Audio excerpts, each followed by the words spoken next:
Bonjour. Est-il possible de décomposer le caramel au beurre salé en beurre, sucre et sel?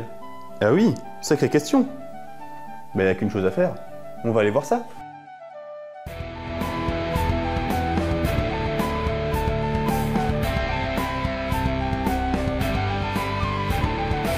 Première étape, comment séparer le beurre du sucre et du sel? Pour cette première étape, j'aurai besoin de caramel beurre salé, d'un Erlen, d'eau et d'une plaque chauffante.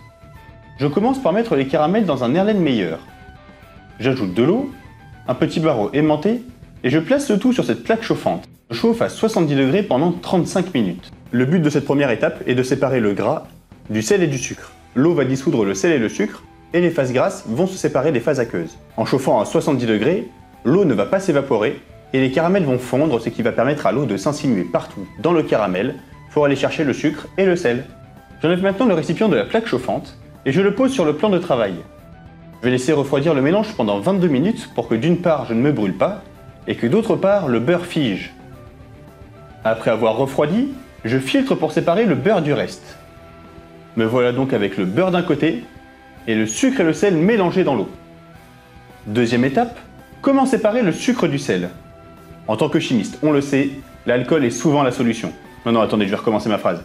En versant de l'éthanol dans ce mélange sucre-sel, seul le sucre devrait se dissoudre dans l'alcool. Essayons. Et oui, nous voyons ce qui s'appelle une précipitation. Rien à voir avec la météo. En chimie, ce qu'on appelle une précipitation, c'est quand un produit dissous dans un liquide va réapparaître sous forme solide. Ici, le sel est très soluble dans l'eau, mais très peu dans l'alcool. En ajoutant 56 ml d'éthanol, le sel va donc précipiter. Il ne nous reste plus qu'à filtrer pour récupérer le sel sous forme solide. Et voilà, nous avons réussi à séparer le sucre, du sel et du beurre. Bon, avec cette dissociation d'un caramel au beurre salé, j'imagine que j'ai dû choquer plus d'un breton. Mais ne vous inquiétez pas, j'ai pensé à vous pendant toute la vidéo. À part le caramel beurre salé, il y a au total 4 allusions à votre magnifique région. Est-ce que vous avez réussi à toutes les trouver? En tout cas, merci beaucoup d'avoir regardé cette vidéo. Si elle vous a plu, n'hésitez pas à mettre un pouce bleu et à vous abonner à la chaîne. Et si vous souhaitez que je m'attaque à une autre spécialité régionale, n'hésitez pas à le mentionner dans les commentaires. Quand la vidéo est finie, se taire est tout ce qui reste à faire. À la prochaine!